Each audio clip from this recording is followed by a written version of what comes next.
في 18 يناير 1863 تولى الخديوي إسماعيل حكم مصر بعد وفاة عمه الوالي محمد سعيد. ويومها وقعت قصة أشهر خدعة في الزمن بتاعهم. القصة بترجع لأيام ما كان إسماعيل باشا ولي العهد، اللي شعر إن عمه الوالي محمد سعيد بيرقد رقدته الأخيرة في الإسكندرية، وإن موته بقى قريب جدا، فاستنى يسمع خبر الموت وهو في القاهرة عشان ياخد مكان العم والجد محمد علي باشا في حكم مصر.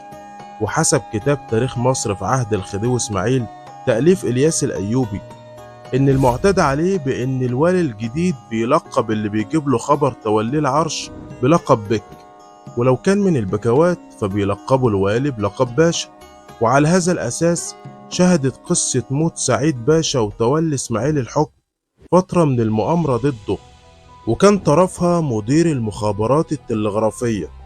وعلى حسب اللي ذكره إلياس الأيوبي إن مدير المخابرات التلغرافية لم يغادر عمله لمدة 48 ساعة عشان يبلغ إسماعيل باشا بوفاة سعيد باشا، اللي هيكون بشرى ليه لأنه هيبقى حاكم مصر.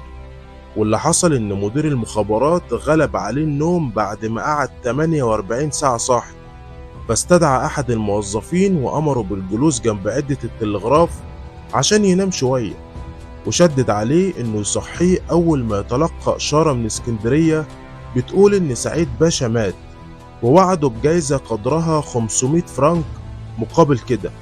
سمع كلامه الموظف وراح المدير في النوم وهو مطمن لخطته. كان الموظف يعلم تماما مقدار الجايزة اللي هتعود على اللي هيحمل الخبر اللي مستنيه إسماعيل باشا، وعشان كده دبر أموره على إنه هو اللي هيفوز بيها. وطبقا لكلام إلياس الأيوبي إنه في منتصف الليل بين يوم 17 و 18 يناير 1863 وردت من اسكندرية البرقية المنتظرة اللي بتحمل خبر وفاة سعيد باشا، فخدها الموظف الصغير وراح بيها لسرايا الأمير إسماعيل.